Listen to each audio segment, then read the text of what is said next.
പക്ഷേ നമസ്കാരം. നമസ്കാരം. പക്ഷെ ഇന്നത്തെ പ്രമുഖ പത്രങ്ങളുടെ എല്ലാ ഫ്രണ്ട് പേജിൽ ഹാഫ് പേജ് പരസ്യമുണ്ട്.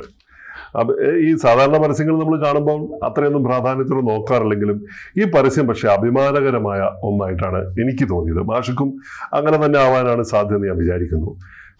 നോക്കൂ, എയർ ഇന്ത്യ എക്സ്പ്രസിന്റെ പരസ്യമാണ്. പുതിയ ലോഗോയിൽ പുത്തൻ ഭാവങ്ങളോടെ ഈ പരസ്യം കാണുമ്പോൾ എന്തൊരു അഭിമാനകരമായ നേട്ടമാണ്. എയർ ഇന്ത്യ പുതിയ മുഖത്തിൽ സാധാരണ നമ്മുടെ യാത്രക്കാരുടെ ഇടയിലേക്ക് നമ്മുടെയൊക്കെ സാധാരണ യാത്ര, നമ്മുടെയൊക്കെ വലിയ വലിയ വലിയ സ്വപ്നങ്ങൾ, ആകാശ സ്വപ്നങ്ങളെ, യാത്രാ സ്വപ്നങ്ങൾക്ക് അതിനെ ലളിതവൽക്കരിച്ചുകൊണ്ട് എയർ ഇന്ത്യ തയ്യാറെടുക്കുകയാണ്. ഭാഷ എങ്ങനെയാണ് ഈ ഒരു പരസ്യത്തെ, ഈ ഒരു വാർത്തയെ നോക്കിക്കാണും? രണ്ട് കാര്യങ്ങൾ, അഭിമാനകരമായ ഒരു കാര്യമാണത്. ഒന്ന്, ഈ എയർ ഇന്ത്യ എക്സ്പ്രസ് എന്ന പ്രയോഗം തന്നെ വിമാനയാത്ര സാധാരണക്കാരിലേക്ക് ജനകീയമായി തീർന്നതിന്റെ ഒരു സാധ്യതയാണ്. നമ്മുടെ നാട്ടിൽ നിന്നൊക്കെ ഇപ്പോൾ മലബാറിൽ നിന്നൊക്കെ ഗൾഫിലേക്ക് പോയിരുന്ന ആളുകൾ കൊല്ലത്തിൽ 2 കൊല്ലം കൂടുമ്പോൾ 45 ദിവസമാണ് ലീവ് കിട്ടുക. അതെ, അന്ന് മാത്രമാണ് അവർ നാട്ടിലേക്ക് വന്നിരുന്നത്. കാരണം അത്രയേറെ അവർക്ക് താങ്ങാൻ പറ്റാത്തതായിരുന്നു ഈ എയർ ചാർജുകൾ. ആ രംഗത്ത് വലിയ മത്സരം വന്നത്. ഒന്നാമത് എങ്ങനെയൊക്കെ എക്കണോമിക് ആക്കാമോ, എങ്ങനെയൊക്കെ ചെലവ് കുറക്കാമോ, അത് മുഴുവനും അതനുസരിച്ചാണ്. എയർ ഇന്ത്യയും ഇന്ത്യൻ എയർലൈൻസിനും സാധിക്കാത്ത തരത്തിൽ ചാർജ് കുറച്ച് കൊണ്ടുവന്നു. ചാർജ് കുറക്കാൻ ഇപ്പോൾ ഭക്ഷണം ഓപ്ഷനിലാക്കി, അങ്ങനെയൊക്കെ പലതരത്തിലും. അപ്പോൾ എയർ ഇന്ത്യ എക്സ്പ്രസ് എന്ന പ്രയോഗം തന്നെ വന്നത് ചെലവ് കുറഞ്ഞ യാത്ര മാത്രമല്ല, നമുക്ക് ഓരോ സെക്ടറിലും, പ്രത്യേകിച്ച് ഗൾഫ് സെക്ടറിലൊക്കെ വിമാനങ്ങളുടെ എണ്ണം കൂടിയപ്പോൾ ആളുകൾക്ക് ഈസി ആയിട്ട് വരാനും പോകാനും തുടങ്ങി. വളരെ എളുപ്പം. 2 വർഷത്തിലൊരിക്കൽ എന്ന് പറയുന്നത് ഒരു വർഷത്തിലൊരിക്കലെങ്കിലും വരാൻ കഴിയുമ്പോൾ 1 വർഷത്തിലോ അതിലേറെയായി. കാരണം എന്താണെന്ന് വെച്ചാൽ 2 വർഷത്തിലൊരിക്കലേ ടിക്കറ്റ് കൊടുക്കുന്ന കമ്പനികളുണ്ട്. അപ്പോൾ ഒരു തവണ 2 വർഷത്തിലൊരിക്കൽ കമ്പനിയുടെ ചെലവിൽ വരാം. എന്നാൽ ചെലവ് കുറയുമ്പോൾ 1 മാസത്തെ ശമ്പളം മാറ്റി വെച്ചാൽ അവന് സ്വന്തം നിലക്കും വരാം. അപ്പോൾ 1 മാസത്തിലോ ഒരു വർഷത്തിലോ 6 മാസത്തിലോ ഒക്കെ വരാവുന്നൊരവസ്ഥ വന്നു. എന്ന് പറഞ്ഞാൽ പ്രവാസികളായ മലയാളികൾക്ക് വലിയൊരു ജീവിതം കൊടുത്ത ഒരു എയർലൈനാണ്. പിന്നെ സംഭവിച്ചത് വലിയ തോതിലുള്ള ബുദ്ധിമുട്ടുകൾ ഉണ്ടായി. എന്താണെന്ന് വെച്ചാൽ, ഒന്നാമത്തെ കാര്യം എന്ന് വെച്ചാൽ എയർ ഇന്ത്യയും ഈ എയർ ഇന്ത്യ എക്സ്പ്രസ്സും ഒക്കെ തന്നെ വലിയ നഷ്ടത്തിലേക്ക് പോയി. പല കാരണങ്ങളാലുണ്ട്. അത് ഒന്നാമത്തെ കാരണം ആ രംഗത്ത് വന്ന വലിയ മത്സരമാണ്. 2, ഇന്ത്യൻ കമ്പനികളെ, ഇന്ത്യൻ എയർലൈനുകളെ തകർക്കാനുള്ള വലിയ നീക്കം.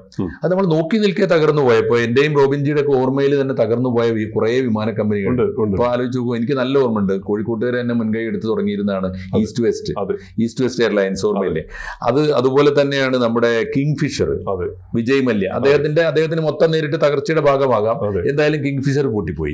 അത്തരം എയർലൈനുകളൊക്കെ തകർന്നു പോയെടുത്താണ് ഈ, മാത്രമല്ല അവരുടെയൊക്കെ അവർ തകരുന്നത് കണ്ടുകൊണ്ടിരിക്കുകയാണ് നമ്മൾ എയർ ഇന്ത്യയുടെ തകർച്ച കാണുന്നത്. പക്ഷെ നിർണായകമായ തീരുമാനം അന്ന് ഗവൺമെന്റ് എടുത്തു. ആ തീരുമാനം വളരെ വളരെ പോസിറ്റീവാണ്. അതെന്താണ്? ഇത് പ്രൈവറ്റൈസ് ചെയ്താൽ ഈ സ്വകാര്യ കമ്പനികളുടെ ആകാശ മത്സരത്തോട് മത്സരിച്ച് നിൽക്കണമെങ്കിൽ ഗവൺമെന്റിന് പറ്റിക്കൊള്ളുന്നില്ല. അവരോട് മുട്ടാനും അവരോട് മത്സരിക്കാനും പിടിച്ചു നിൽക്കാനും നല്ലത് ശേഷിയുള്ള കോർപ്പറേറ്റുകളാണ്. അങ്ങനെയാണ് ടാറ്റ എപ്പോഴും, ടാറ്റയുടെ ഒരു പ്രത്യേകത തന്നെ അതാണ്. ടാറ്റയുടേതായിരുന്നല്ലോ എയർ ഇന്ത്യ. അതാണ് എയർ ഇന്ത്യ ടാറ്റയുടേതായിരുന്നു. നഷ്ടപ്പെട്ടു എന്ന് പറഞ്ഞാൽ ഒരു നിർണായകമായ ഘട്ടത്തിൽ രാജ്യം ആവശ്യപ്പെട്ടപ്പോൾ അദ്ദേഹം കൊടുത്തതാണ്. അങ്ങനെ കൊടുത്തിട്ടുണ്ടല്ലോ പലപ്പോഴും. ഇന്ത്യയിലെ പൊതുമേഖലാ ബാങ്കുകൾ പലതും ഇന്ത്യയിലെ സ്വകാര്യ ബാങ്കുകളായിരുന്നല്ലോ. അവർക്ക് പലർക്കും ഇന്ത്യയെ വിലക്ക് വാങ്ങാൻ മാത്രം ആസ്തി ഉണ്ടായിരുന്നു പറയുന്നത്. അന്ന് ഇന്ദിരാഗാന്ധി എടുത്തൊരു സ്റ്റാൻഡാണ് ഈ ബാങ്കുകളുടെ നാഷണലൈസേഷൻ. അങ്ങനെയാണ് നമ്മുടെ SBI ഒക്കെ അന്ന് ഉണ്ടായത്. പക്ഷേ ബാങ്കുകളുടെ ദേശസാൽക്കരണം അതുപോലെയാണ്.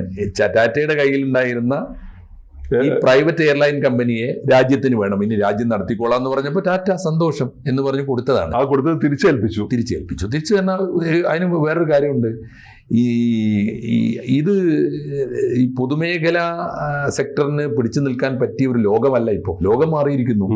ലോകം അപാരമായ കോമ്പറ്റീഷന്റെ ലോകമായില്ലേ? ആ ലോകത്ത് സ്വകാര്യ കമ്പനികൾ വന്ന് ഇപ്പൊ നമ്മള് ലോകത്തിലെ ഏത് സെക്ടറിൽ വിമാനം ഓടിക്കുമ്പോഴും നമ്മുടെ പൊതുമേഖലാ കമ്പനികൾ മാത്രം ഓടുകയല്ല, എല്ലാ സെക്ടറിലേക്കും എല്ലാ കമ്പനികളും വരികയാണ്. ഇന്ത്യയിലേക്ക് തന്നെ എല്ലാ ലോകത്തിലുള്ള എല്ലാ പ്രൈവറ്റ് കമ്പനികളും വരികയാണ്. അപ്പൊ അങ്ങനെ വരുമ്പോൾ അവരോട് മത്സരിക്കണമെങ്കിൽ സ്വകാര്യ കമ്പനികൾ തന്നെ വേണമെന്ന് തീരുമാനിക്കുകയും അവർ ടാറ്റയ്ക്ക് ഏൽപ്പിച്ചു കൊടുക്കുകയും ചെയ്തു. ടാറ്റ വിജയകരമായി അത് ഏറ്റെടുത്ത് വളരെ ആരോഗ്യകരമായ മത്സരത്തോടെ നടപ്പാക്കി. അതിന്റെ ഒടുവിലത്തെ ഇപ്പോഴത്തെ നീക്കമാണ്. കാത്തിരിക്കുകയായിരുന്നു നമ്മളെല്ലാം. തീർച്ചയായിട്ടും. ടാറ്റ എങ്ങനെയാണ് ഈ വളരെ ചീത്തപ്പേരുണ്ടാക്കിയ ഒരു സർവീസ് ആയിരുന്നു എയർ ഇന്ത്യ എക്സ്പ്രസ്. അതെ അതെ, അതിൽ യാത്ര ചെയ്യാൻ എല്ലാവർക്കും പേടിയെന്ന് വേണമെങ്കിൽ പറയാം. പഴയ വിമാനങ്ങൾ ആശങ്ക ഉണ്ടായിരുന്നു, ഒരുപാട് ആശങ്ക, പേടിച്ച യാത്ര ചെയ്യുക.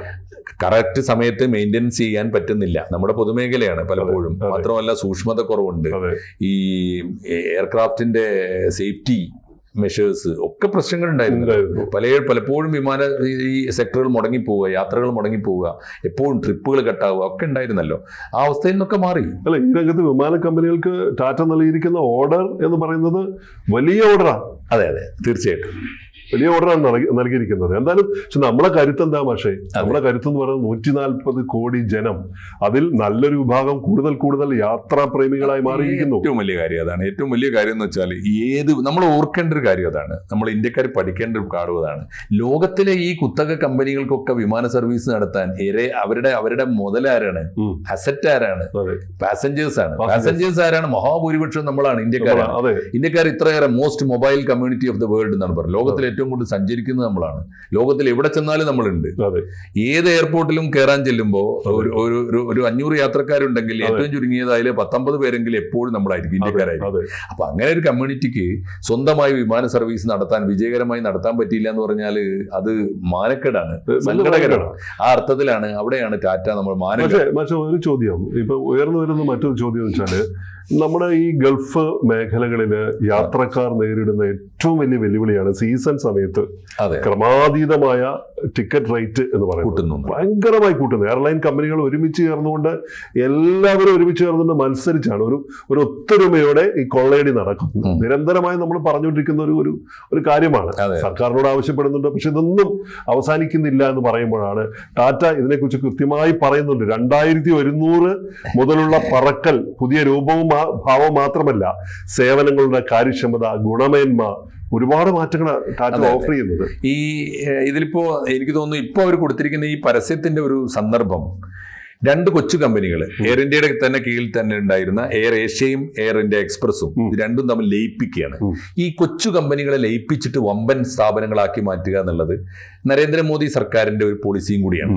അത് കാരണം എപ്പോഴും ചെറിയവനെ വിഴുങ്ങാൻ എളുപ്പമാണ്, തോൽപ്പിക്കാൻ എളുപ്പമാണ്. നമുക്കൊരു എങ്ങനെയാണ് ഈസ്റ്റ് വെസ്റ്റ് ഇല്ലാതായത്, എങ്ങനെയാണ് ഈ കിങ്ഫിഷർ ഇല്ലാതായതെന്നൊക്കെ ചോദിച്ചാൽ ചെറിയവനെ എളുപ്പത്തിൽ തകർക്കാൻ പറ്റും. അപ്പൊ ഇപ്പൊ എന്താ ചെയ്തേക്ക, ഇന്നിപ്പോ ഇവർ കൊടുത്തിരിക്കുന്ന പരസ്യത്തിന്റെ ഒരു അടിത്തറ എയർ ഏഷ്യയും എയർ ഇന്ത്യ എക്സ്പ്രസും രണ്ടും കൂടി ലയിപ്പിച്ചു. അതൊരു വമ്പിച്ച സ്ഥാപനമായി. അതിനെക്കുറിച്ച് ടാറ്റയുടെ ഒരു സമീപനം എന്താ വെച്ചാൽ, ടാറ്റ സ്വീകരിച്ചത് ഞാൻ മനസ്സിലാക്കുന്നത്, ടാറ്റ സ്വീകരിച്ച രീതി എന്താ വെച്ചാൽ SBIയുടെ ലയനം പോലെ SBI മോഡലാണ്. അത് ചെറിയ കാര്യമല്ല കേട്ടോ. നമ്മുടെ നാട്ടിലുണ്ടായിരുന്ന ഓരോന്നാലും സ്റ്റേറ്റ് ബാങ്ക് എന്ന പേരിൽ എത്ര ബാങ്ക് ഉണ്ടായിരുന്നു? സ്റ്റേറ്റ് ബാങ്ക് ഓഫ് ട്രാവൻകൂർ, ഇവിടെ സ്റ്റേറ്റ് ബാങ്ക് ഓഫ് ആന്ധ്ര, ഓരോ സ്റ്റേറ്റിലും ഇന്ത്യയിൽ ഏതാണ്ട് 555 നാട്ടുരാജ്യങ്ങളുണ്ടായിരുന്നു. ബ്രിട്ടീഷുകാരുടെ കാലത്താണ് 555 നാട്ടുരാജ്യങ്ങളിലും സ്റ്റേറ്റ് ബാങ്ക് എന്ന പേരിൽ ബാങ്ക് ഉണ്ടായിരുന്നു. ഇതിനെല്ലാം കൂടി ലയിപ്പിച്ചിട്ട് സ്റ്റേറ്റ് ബാങ്ക് ഓഫ് ഇന്ത്യ എന്ന ബാങ്കാക്കി മാറ്റി. അപ്പൊ അത് ലോകത്തെ വെല്ലാൻ പറ്റുന്ന വലിയ ആസ്തിയുള്ള സ്ഥാപനമായിട്ട് മാറി. പക്ഷെ അതിന്റെ അപകടങ്ങൾ വേറെ നടക്കുന്നുണ്ട്. അത് ഈ വലിയ ബാങ്ക് ആയതുകൊണ്ട് വലിയ സംഖ്യ ലോണും വാങ്ങിയിട്ട് വലിയ മുതലാളിമാര് മുങ്ങിപ്പോകുന്നുണ്ട്. അവരെ പിടിക്കാനുള്ള പണി വേറെ നോക്കണം. പക്ഷേ എന്തൊക്കെ പറഞ്ഞാലും ആർക്കും തകർക്കാനാവാത്ത സ്ഥാപനമായില്ല എയർ ഇന്ത്യ. ഇപ്പൊ മാതൃകയാക്കുന്നത് SBI ആണ്. കൂടുതൽ വാർത്തകളും വിശേഷങ്ങളും നിങ്ങളിലേക്ക് എത്താൻ ABC മലയാളം സബ്സ്ക്രൈബ് ചെയ്യുക, ബെൽ ബട്ടണും അമർത്തുക.